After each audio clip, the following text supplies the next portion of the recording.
Welcome to another video. Hello everybody, and thank you so much for joining me. We're back in the workshop, and yes, it's a Ranalah update. First of all, I am absolutely thrilled to announce that this video is sponsored by Skillshare. Skillshare is an online community with literally thousands of classes for anybody that loves learning. More about that later. Let's get back to the Ranalah. Hello everyone, welcome to another video. Thank you so much for joining us again. We are back in the workshop, it's Friday. I've got the day off of the repair shop, and this is a Ranalah update. It's been a few weeks, I'm very sorry. We've had a few distractions with flower shows and Prescott Hill climbs, but hey, sometimes we've got to have a day off. These two parts have been set in with the babbitt, they're done, finished. Lovely jubbly. And we are trying to work towards setting this axle, the top axle, in there. Setting that axle was going to be the main focus of today's video, but I've just had a message from Wilson Tools and they have got some good news for us. So let's run down to Essex, to Wilson Tools, and see what Mark has got there for us. Oh, here he is. Mark, hey. Hi, Dom. How's it going? Good, thanks, you? Brilliant, good to see you. Brilliant, and you?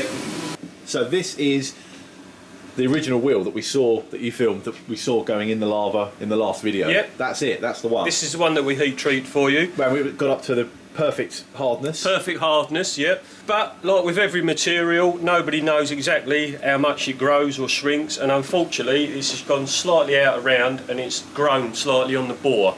So unfortunately, because it was too close to the finished size, the bearings no longer a tight fit. So that hole is now an oval shape. Yes. And it's actually expanded. In the original drawings, they were made, so that was machined to press fit the bearing as it was. Now it's grown and turned into an oval, so the bearing's just loose in there now. So ideally, what would have been nice is to leave about 0.2 of a mil, 0.25, which in old days is about 10 thou. We've got about 0.1 4 thou ovality in that now. So at the moment, obviously, if we grind that out, it would take it out too big. But also, to get it true again, you need to take about 0.1 of a mil out to get that. Then the bearing would literally just fall in there and it wouldn't hold it. That's it, yeah. Okay, so it was back to the drawing board, back to the drawings, board. add on a little bit more material. Yep, so we made that about 71 mil. It's meant to be finished at 71.4. So ideally, we made it 71.2, but on the bit of material we used is closed in, so it was about 71. So literally it shrunk by 0.2 so this of a time mil. it shrunk? Yeah. Really? Yeah.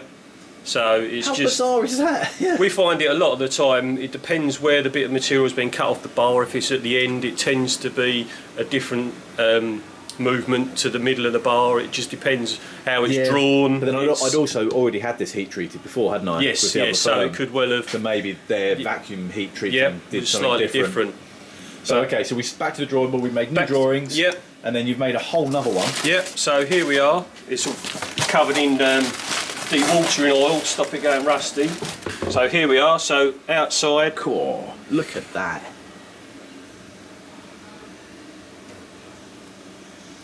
Over the years, I have been on so many different classes. Gilding, sign writing, metal shaping. I'm always learning something new. I've signed up recently to Skillshare and have been absolutely blown away by the amount of different classes there are on there. You all know that I love jumpers. I thought, what a cool thing to do to learn how to knit a jumper. Davina Choi, thank you so much. She goes right back to basics and explains things in a really simple way. If you have a skill that you want to learn, Skillshare is the perfect place for you to start. The classes are made by people that are actually in the industry. Skillshare have been kind enough to offer the first 1,000 people that click the link below and sign up to the website completely free access for 1 month. Let's get back to the workshop.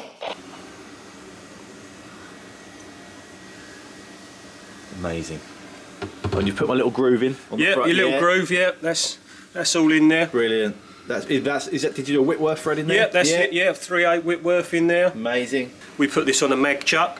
So once this is all ground, this outside and the inside bore, I just touch this face, so when I turn it round, it goes on the back. I know everything is all square, so when I come round to do this back bore, I know, and I've clocked this dead true, I know everything is all going to be in line. So maybe that's why they left that little lip there.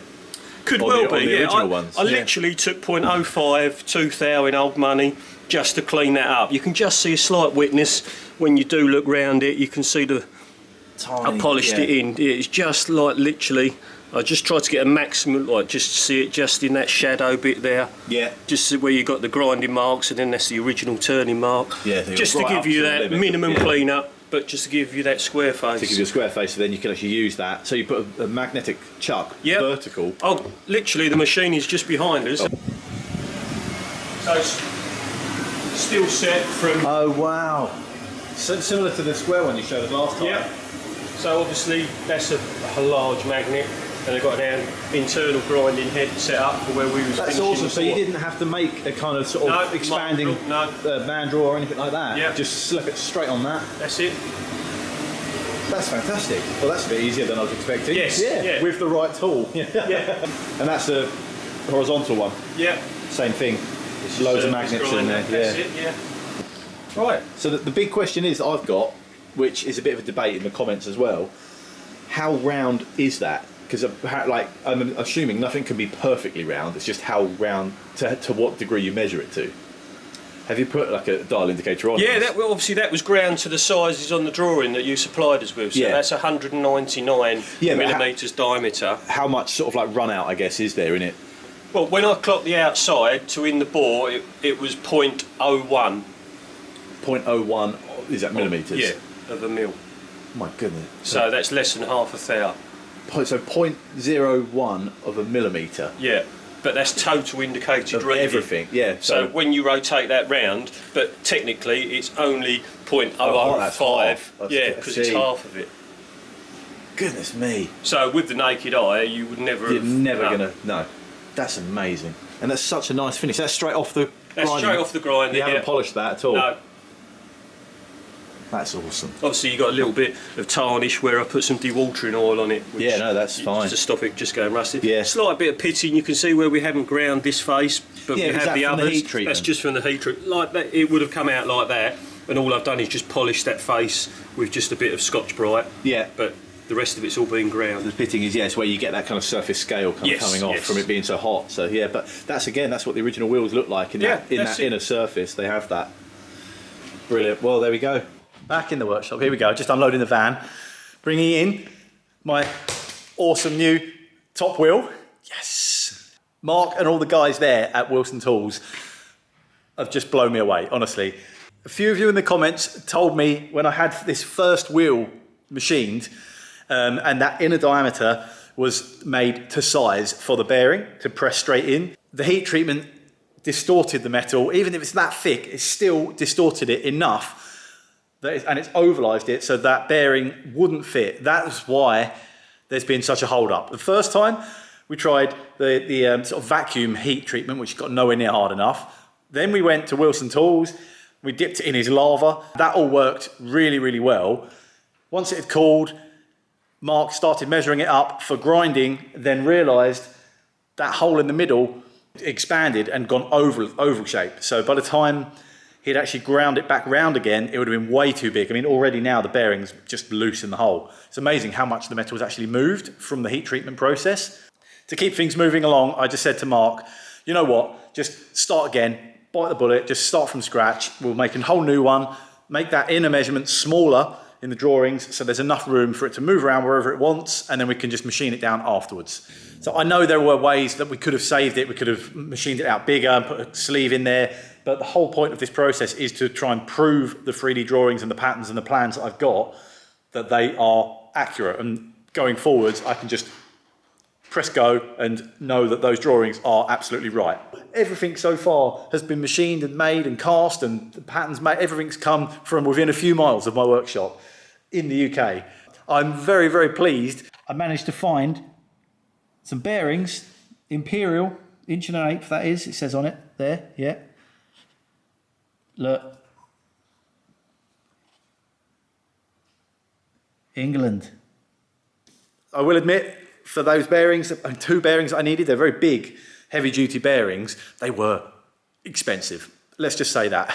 The top wheel alone, this costs hundreds of pounds to make, so I don't know what I would actually be selling them for, but they're not going to be cheap. But then they are the best. This top wheel is within 0.05 of a millimetre to being perfectly round. That's the amount of run out over the whole wheel. From the centre to outside, which is just absolutely incredible. So I'm over the moon. I'm very, very pleased. I've got my top wheel. I've got my English bearings. It's done. Another huge part of the Ranalah project complete. Now, let's work our way down onto the next bit of progress.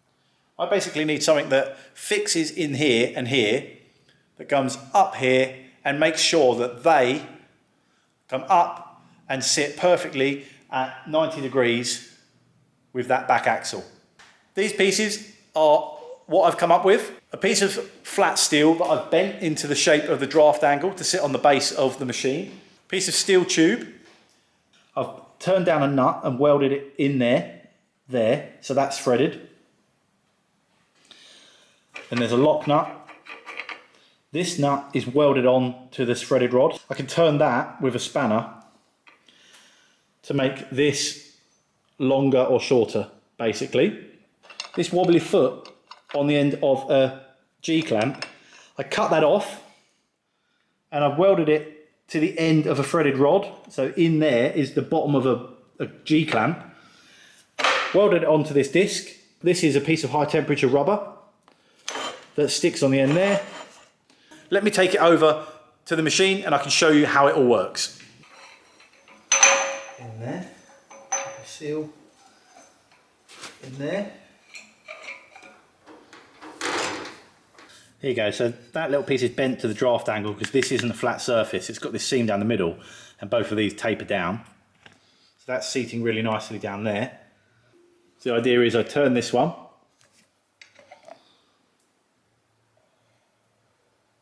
As I turn that, it's making it longer, so it's pushing that against the cast iron. I've got that piece of rubber in there, so I can nip that up with a spanner and then lock it down with that, and then that's in there nice and tight. Hopefully that piece of rubber will compress enough to create a seal, so when I pour the babbitt in the top,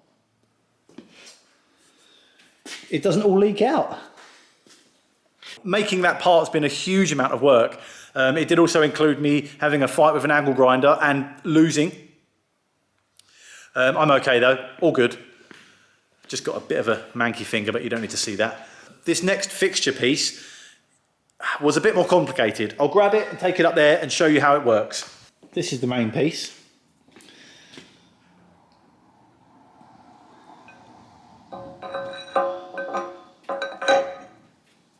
I've used my lathe to turn this down so it's a nice tight fit in that collar in there. And then the threaded part is all central, it's all nice and straight. And so the threaded part screws into this bit. So as I wind the end, that's why I've made these square so I can get a spanner on it. Moves really nice and smoothly, which is great. Just shows that that is all nice and lined up. Then there's this bit sticking out. This is the actual axle. That goes in the hole. Then this is the top part of the original jig that we made, and I've just modified it a little bit. This is the issue, see? Look. So the idea is, that's why this is longer here, so I can actually wind this down all the way, and that should allow me to swing that in there. And then all I need to do is unwind that again and push that, and that will close up to there.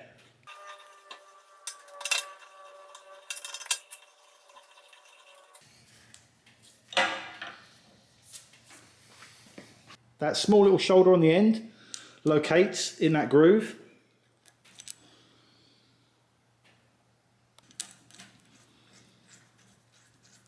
And then that is essentially a solid bar. It's pulled up nice and tight. I've got a flat surface here that I can put an angle finder, and on top again to make sure it's all level and perfectly upright. Now I know I've got my perfect 90-degree angle. The top wheel, the top axle is bang on with that one. I can then rotate this part and lock it down with the Allen keys once I've got it in the right place. And I know that it's 90 degrees because that joint there is, I've welded that together and it's bang on 90. Once I've got it where I want it, I'll put a nut in here and a lock nut so I can hold it, I'll lock that in position with a little lock nut on there. There'll be a bolt on there that will hold that axle where I want it. And I actually bolted it all on to my original Ranalah to make sure it's exactly the same as that. Maybe I'll do that now and I'll show you. There you go. That's it. That's enough evidence for me. Clean up inside that bore at the top, the hole in the casting, give everything a good clean, put the jigs and the brackets back on here one last time, and get my Sainsbury's saucepan back out. Good old crane, coming in useful once again. I'm barely picking it up from that side to try and lift it there, to wedge that piece of wood in. So that, at the moment, that's 2 degrees sloping down, so I need to wedge that side up a little bit.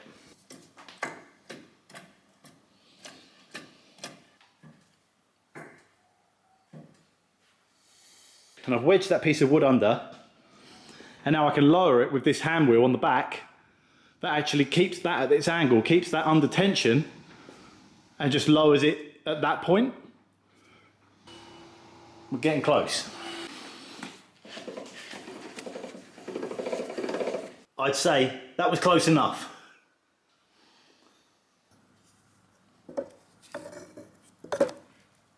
I'm just prepping. I've got the actual Ranalah all leveled up perfectly, left and right, back and forwards. It's really so that when I pour the babbitt in, when it comes up to the top, if it was tipping over one way, it would all sort of run to one end, and I want to try and get that really nice sort of, that's, you know, when like it's held in that surface tension, it's just got like a sort of nice little bubble over the top. I'm hoping to get that all the way around nice and evenly. That's the reason for leveling up the machine. The top axle is in the oven, getting that up to about 200 degrees. The babbitt is on the table there, melting in my little saucepan. That's almost at 200 degrees. I've got my oxyacetylene set here. I'm about to warm up the actual casting and try and get that up to about 200 degrees, there or thereabouts, hopefully a bit more.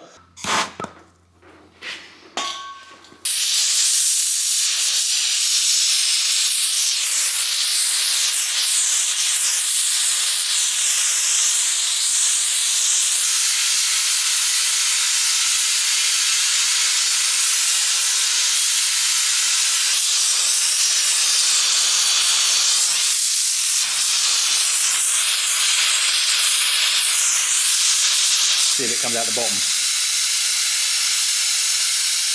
it all right? Nothing coming out the bottom? Nothing coming out like that.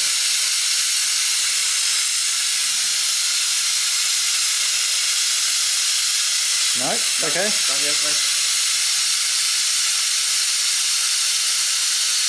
Flick that off, that's all right. Yeah. Here we go. Ooh.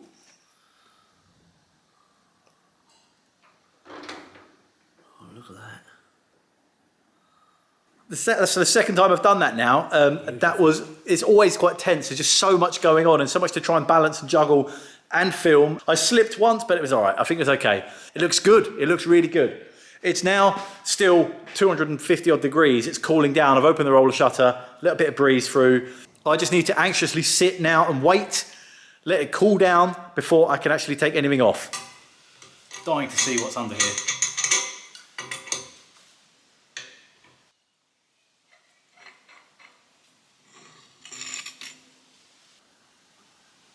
Perfect.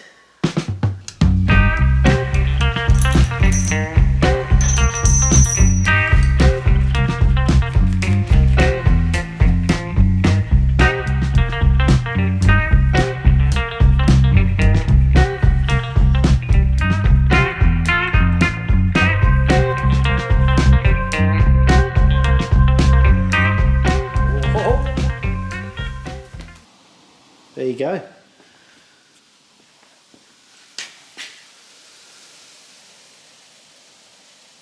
It's done. Brilliant. That's it. I want to get it up on its feet now, really. If I can stand it up, see if I can slide that wheel on, stand back and admire. Let's test out the crane, see if it can get this thing back up on its feet.